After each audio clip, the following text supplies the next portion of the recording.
Hi dears, അസ്സലാമു അലൈക്കും, welcome back. ഇന്ന് റമദാൻ നോമ്പിലെ വിശേഷങ്ങളാണ്. ഇന്ന് റൈമോള് നോമ്പെടുത്തത് കൊണ്ട് എന്തായാലും ലോങ് വീഡിയോ തന്നെ ആക്കാമെന്ന് കരുതി.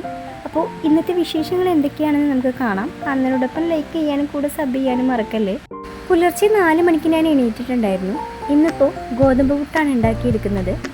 എനിക്കാണ് ഗോതമ്പ് പുട്ടുണ്ടാക്കുന്നത്. പിന്നെ റൈമോൾക്കും അതുപോലെ ഉമ്മാക്കും ചോറുള്ളത് കൊണ്ട് അവരത് കഴിച്ചോളും. ഞാനെന്തായാലും ചോറ് കഴിക്കുന്നില്ല. ഞാനെപ്പോഴും റമദാൻ ആയിക്കഴിഞ്ഞാൽ ചോറ് പറ്റി ഒഴിവാക്കലാണ് പതിവ്. അതുപോലെ തന്നെ എണ്ണക്കടികളും ഞാൻ അധികം ഒന്നും ഉണ്ടാക്കാറില്ല. എന്താണെന്ന് വെച്ചാൽ നമ്മളെപ്പോഴും ഹെൽത്തി ആയി ഇരിക്കാനായിട്ട് നോക്കണം. റമദാൻ ആകുമ്പോൾ നമ്മളെന്തായാലും ഭക്ഷണം കഴിക്കാനായിട്ടില്ലല്ലോ നോമ്പെടുക്കുന്നത്, ഇബാദത്ത് അധികരിപ്പിക്കാനാണല്ലോ നോമ്പെടുക്കുന്നത്. അപ്പോൾ ഞാനതാണ് എപ്പോഴും ചിന്തിക്കാറുള്ളത്. പിന്നെ നമ്മളെപ്പോഴും ഹെൽത്തി ആയിട്ട് ഇരിക്കാൻ നോക്കണം. അതുകൊണ്ടാണ് ഞാൻ അധികവും എണ്ണക്കടിയും അതുപോലെ ഒരുപാട് വിഭവങ്ങളൊന്നും ഉണ്ടാക്കാത്തത്. അപ്പോൾ അതാ ഇന്ന് ഞാൻ എനിക്കായിട്ട് ഉണ്ടാക്കുന്നത് ഗോതമ്പ് പുട്ടാണ്. റൈമോള് കഴിക്കുന്നത് തലേ ദിവസത്തെ നൂൽപുട്ടാണ് കഴിക്കുന്നത് അത്താഴത്തിന്. അപ്പോൾ ഇതാ എനിക്കിതാ ഗോതമ്പ് പുട്ടും അതുകൂടെ കുറച്ച് ക്യാരറ്റും അതുപോലെ കുക്കുംബറും എടുത്തിട്ടുണ്ട്. ഞാനിപ്പോൾ ഇതാ ഗോതമ്പ് പുട്ട് കഴിക്കുകയാണ്. ഉമ്മ പിന്നെ ചോറാണ് കഴിക്കുന്നത്. ഉമ്മക്ക് ചോറില്ലാതെ പറ്റില്ല. ഉമ്മ എന്തായാലും ചോറേ കഴിക്കാറുള്ളൂ. ഒന്നില്ലെങ്കിൽ മുരിങ്ങിൻ്റെ ഇല താളിച്ചതോ ഇല്ലെങ്കിൽ എന്തെങ്കിലും കറി ഉണ്ടെങ്കിൽ അതോ എന്തെങ്കിലും കൂട്ടി കഴിച്ചോളൂ. പിന്നെ ഉമ്മക്ക് മീൻ മസ്റ്റാണ്. അപ്പം ഞാൻ മീൻ പൊരിച്ച് കൊടുത്തിട്ടുണ്ടായിരുന്നു, അതും കൂട്ടിയതാ ഉമ്മ കഴിക്കുകയാണ്. റൈമോള് പിന്നെ വേഗം കഴിച്ച് എണീറ്റ് പോയി കടന്നുറങ്ങി. പിന്നെ റൈമോള് തലേ ദിവസം തന്നെ പറഞ്ഞിട്ടുണ്ടായിരുന്നു എന്തായാലും എന്നെ വിളിക്കണം എന്ന്. എന്തായാലും ഞാൻ സൺഡേ സാറ്റർഡേ ദിവസങ്ങളിലാണ് റൈമോളെ നിർബന്ധിക്കുന്നത് നോമ്പെടുക്കാനായിട്ട്. കാരണം അവൾക്ക് 7 വയസ്സായിട്ടുള്ളൂ. എന്തായാലും നമ്മൾ നോമ്പെടുക്കാനായിട്ട് കൽപ്പിക്കേണ്ട ഒരു വയസ്സാണല്ലോ ഇത്. അതുകൊണ്ടാണ് ഞാൻ എല്ലാ ദിവസവും നോമ്പെടുക്കാനായിട്ട് നിർബന്ധിക്കാത്തത്. അങ്ങനെ ഇതാ വൈകുന്നേരമായപ്പോൾ ഞാനിതാ പഴംപൊരിക്കുള്ള മാവൊന്ന് റെഡിയാക്കി വെക്കുകയാണ്. റൈമോൾക്ക് ഇന്ന് എന്തായാലും എണ്ണക്കടി വേണം എന്ന് പറഞ്ഞതുകൊണ്ട് ഞാനിപ്പോൾ ഇതാ ഇന്ന് റെഡിയാക്കി എടുക്കുന്നത് പഴംപൊരിയും അതുപോലെ മുട്ട ബജിയും റെഡിയാക്കുക എന്ന് കരുതി. അങ്ങനെ പഴംപൊരിക്കുള്ള കൂട്ടക്കഥ ഞാൻ റെഡിയാക്കി എടുത്തു.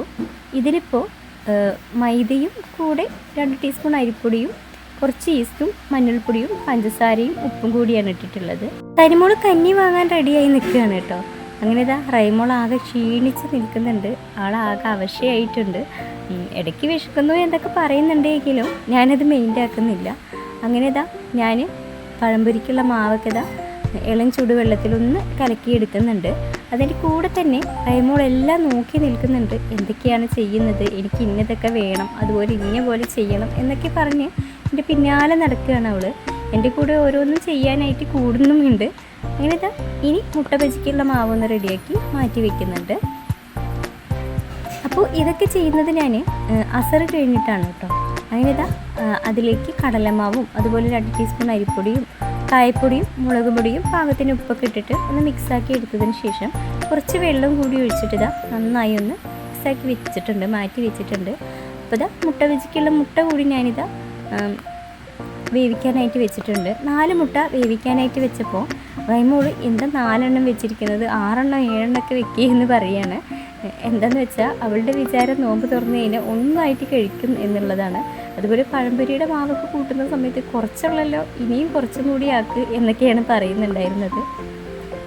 അങ്ങനെ ഇതാ ഇനി ഉണ്ടാക്കാനായിട്ട് പോകുന്നത് ഭൂരിയാണ്. ഇന്നിപ്പോൾ ഭൂരി ഉണ്ടാക്കി കൊടുക്കുക എന്ന് കരുതി. ഇന്ന് മൊത്തം അൺഹെൽത്തി ആയിട്ടുള്ള ഫുഡുകളാണ് ഉണ്ടാക്കുന്നത്. വേറൊന്നും കൊണ്ടല്ല, റൈമോൾക്ക് വേണ്ടിയിട്ടാണ്. അവർ നോമ്പെടുത്തതല്ലേ, എന്തായാലും അവർ പറയുന്നത് നമുക്ക് ഉണ്ടാക്കി കൊടുത്തില്ല എങ്കിൽ നമുക്കൊരു സങ്കടമാണ്. എന്താ പൂരിക്കുള്ള മാവൊക്കെ കുഴച്ച് വെച്ചു. ഇനിയിപ്പോൾ ഇതാ പഴം ഒന്ന് തൊലിച്ചെടുക്കുന്നുണ്ട്. അതിൻ്റെ ഇടയ്ക്ക് ഇതാ തനിമോള് നല്ല പരിപാടിയിലാണ്. മുട്ട വാങ്ങിയ കവറ് മൊത്തത്തിൽ പിച്ച് ചെയ്തിട്ടുണ്ടായിരുന്നു. അത് അവളെ കൊണ്ട് തന്നെ ഞാൻ തിരിച്ച് അതിലോട്ട് ഇടിപ്പിക്കുകയാണ്.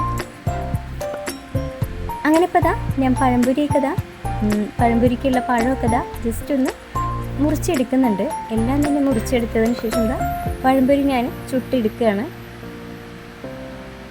എന്തായാലും മാവൊക്കെ അടിപൊളിയായിട്ട് വന്നിട്ടുണ്ടായിരുന്നു. പഴംപൊരിയൊക്കെ നല്ല ടേസ്റ്റ് ഉണ്ടായിരുന്നു. ഇതാ നമ്മുടെ പഴംപൊരി മൊത്തത്തിൽ എല്ലാം തന്നെ പൊരിച്ചെടുത്തിട്ടുണ്ട്. അത് കഴിഞ്ഞിട്ട് ഞാനിതാ കോഴികൾക്ക് തീറ്റയൊക്കെ ഇട്ട് കൊടുക്കാനായിട്ട് പോയി. അതിനുള്ള തീറ്റയൊക്കെ ഇട്ട് കൊടുത്തതിന് ശേഷമാണ് ബാക്കിയുള്ള പണികളൊക്കെ ചെയ്യാനായിട്ട് പോകുന്നത്. ഇല്ലയെന്നുണ്ടെങ്കിൽ ഒരുപാട് ഇരുട്ടായി കഴിഞ്ഞ് കഴിഞ്ഞാൽ അവർക്ക് തീറ്റ ഇട്ട് കൊടുത്തിട്ട് കാര്യമില്ല. അതുകൊണ്ട് പെട്ടെന്ന് തന്നെ അവർക്കുള്ള തീറ്റയൊക്കെ കൊടുത്തതിന് ശേഷം ഞാനിത് വീണ്ടും ഭൂരി ഉണ്ടാക്കാനായിട്ട് തുടങ്ങുകയാണ്. അങ്ങനെ ഭൂരിയൊക്കെ ഓരോന്നായിട്ട് ചുട്ടെടുക്കുന്നുണ്ട്. ഞാൻ ചപ്പാത്തിയുടേക്ക് വീഡിയോ ഇട്ടിരുന്ന സമയത്ത്, അതായത് മിനി വ്ളോഗൊക്കെ കിട്ടിയിരുന്ന സമയത്ത് എന്നോട് പലരും ചോദിച്ചിട്ടുണ്ട് ഇതിൻ്റെ റെസിപ്പി എന്താ എന്നൊക്കെ. അതിൽ പ്രത്യേകിച്ചൊന്നുമില്ല. ആട്ടപ്പൊടിയിലോട്ട് ഇളം ചൂടുള്ള വെള്ളം ഒഴിച്ചിട്ട്, നന്നായി ചൂടായ വെള്ളം തന്നെ വേണം, അതായത് തിളച്ച വെള്ളം ഒഴിക്കരുത്. അതായത് നന്നായി ചൂടുള്ള വെള്ളം ഒഴിച്ചതിന് ശേഷം അതിലേക്ക് കുറച്ച് ഉപ്പും കുറച്ച് ഓയിൽ ഒഴിച്ചിട്ട് നന്നായി ഒന്ന് കുഴച്ചെടുക്കുകയാണ് ചെയ്യുന്നത്. പിന്നെ ചുടുന്ന സമയത്ത് കുറച്ച് കാര്യങ്ങൾ ശ്രദ്ധിക്കാനുണ്ട്. അതെന്തായാലും ഇനി ഞാൻ അടുത്ത തവണ ചപ്പാത്തി ഉണ്ടാക്കുന്ന സമയത്ത് ഞാൻ ഇടാനായിട്ട് ശ്രമിക്കുന്നുണ്ട്. അങ്ങനെ മുട്ട ബജി കൂടി റെഡിയാക്കി എടുത്തിട്ടുണ്ട്. അങ്ങനെ എണ്ണക്കടികൾ റെഡി ആയിട്ടുണ്ട്. ഇനിയിപ്പോൾ നാരങ്ങ വെള്ളം, ജ്യൂസ് അങ്ങനെയുള്ള സംഭവങ്ങളൊക്കെ ഒന്ന് റെഡിയാക്കി എടുക്കണം. റേമോൾ അതിൻ്റെ ഇടയ്ക്ക് വന്നിട്ട് നാരങ്ങ പിഴിയാൻ കൂടുന്നുണ്ട്. കുറേ നേരം നിന്ന് അമർത്തി നോക്കി, അവൾക്ക് പറ്റുന്നില്ല. പിന്നെ ഞാൻ തന്നെ റെഡിയാക്കി എടുത്തു. അങ്ങനെ നാരങ്ങ വെള്ളം റെഡിയാക്കി വെച്ചു. ഇനിയിപ്പോൾ ജ്യൂസ് ഒന്ന് കലക്കിയെടുക്കുന്നുണ്ട്. ഇതിപ്പോൾ ഫാഷൻ ഫ്രൂട്ട് ഇല്ലേ, ഫാഷൻ ഫ്രൂട്ട് അതിൻ്റെ സ്ക്വാഷാണ്. അതൊന്ന് ജ്യൂസാക്കി എടുത്തിട്ടുണ്ട്. അങ്ങനെ അത് രണ്ട് റെഡിയാക്കി എടുത്തു. അതിൻ്റെ ഇടയ്ക്ക് അതിൻ്റെ മധുരം ഒന്ന് നോക്കാനായിട്ട് റൈമോള് വന്നതാണ്. കൈയോടെ ഞാൻ തുപ്പിച്ചു. ഇനിയിപ്പോൾ ഫ്രൂട്ട്സൊക്കെ ഒന്ന് റെഡിയാക്കി വെക്കുന്നുണ്ട്. ഫ്രൂട്ട്സിനായിട്ട് ആപ്പിളും അതുപോലെ ഓറഞ്ചും പിന്നെ കുറച്ച് മുന്തിരിയാണ് എടുത്തിട്ടുള്ളത്. ഒരുപാടൊന്നും എടുത്തിട്ടില്ല. ഇന്ന് തണ്ണിമത്തനൊന്നും വെക്കാനായിട്ട് നിന്നില്ല. കാരണം എണ്ണക്കടികളൊക്കെ ഉണ്ടല്ലോ, അതുകൊണ്ട് കുറച്ച് ഫ്രൂട്ട്സ് മാത്രമേ എടുത്തിട്ടുള്ളൂ. ഇതും കഴിക്കൊന്നുമില്ല. അങ്ങനെ ഫ്രൂട്ട്സും റെഡിയാക്കി എടുത്തു. അങ്ങനെ നോമ്പിനുള്ള ഒരുക്കങ്ങളെല്ലാം തന്നെ റെഡിയായി. പിന്നെ പൂരിക്ക് കറി എന്ന് പറയുന്നത് തലേ ദിവസം ചിക്കൻ കറി വെച്ചത് ഞാൻ ഫ്രിഡ്ജിലോട്ട് വെച്ചിട്ടുണ്ടായിരുന്നു. അപ്പോൾ അതാണ് ഇന്ന് പൂരിക്കും കൊടുക്കുന്നത്. അങ്ങനെ റൈമോൾ ക്ഷീണിച്ചിരിക്കുന്നുണ്ട്. തനിമോൾ കടന്ന് കളിക്കുന്നുണ്ട്. അങ്ങനെ എല്ലാം റെഡിയാക്കി ഞാൻ ടേബിളിലോട്ട് കൊണ്ടുവന്ന് വെക്കുകയാണ്. തനിമോൾക്ക് തീരെ ക്ഷമല്ല. അവൾ നോക്കിയിരിക്കുന്നുണ്ട്. അവളോട് ഞാൻ തൊട്ട് പോകരുത് എന്ന് പറഞ്ഞത് കൊണ്ട് TV നോക്കിയിരിക്കുകയാണ്. അങ്ങനെ കടികളെല്ലാം തന്നെ റെഡിയായി, ഫ്രൂട്ട്സ് റെഡിയായി, വെള്ളമൊക്കെ റെഡിയാക്കി എടുത്തിട്ടുണ്ട്. ഇനിയിപ്പോൾ നോമ്പ് തുറക്കാനായിട്ട് കാത്തിരിക്കുകയാണ്, ബാഗ് കൊടുക്കാനായിട്ട് കാത്തിരിക്കുകയാണ്. അതിൻ്റെ ഇടയ്ക്ക് തനിമോള് മെല്ലെ ഓരോന്ന് എടുക്കാനായിട്ട് ശ്രമിക്കുന്നുണ്ട്.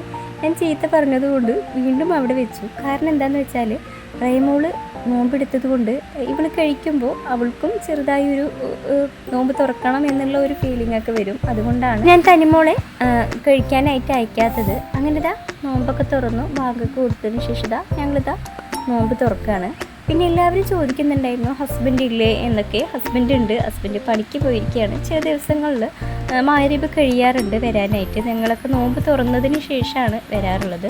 അതുകൊണ്ടാണ് ഞങ്ങൾ മാത്രം ഇത് കഴിക്കുന്നത്. പിന്നെ ഉമ്മ ഉണ്ട്. ഉമ്മ പിന്നെ അടുക്കളയിൽ ഇരുന്നിട്ടേ കഴിക്കുകയുള്ളൂ. ഉമ്മക്ക് ടേബിളിലൊന്നും ഇരിക്കുന്നത് വലിയ ഇഷ്ടമല്ല. അതുകൊണ്ടാണ്. അപ്പോൾ ഇതൊക്കെയാണ് ഇന്നത്തെ വിശേഷങ്ങൾ.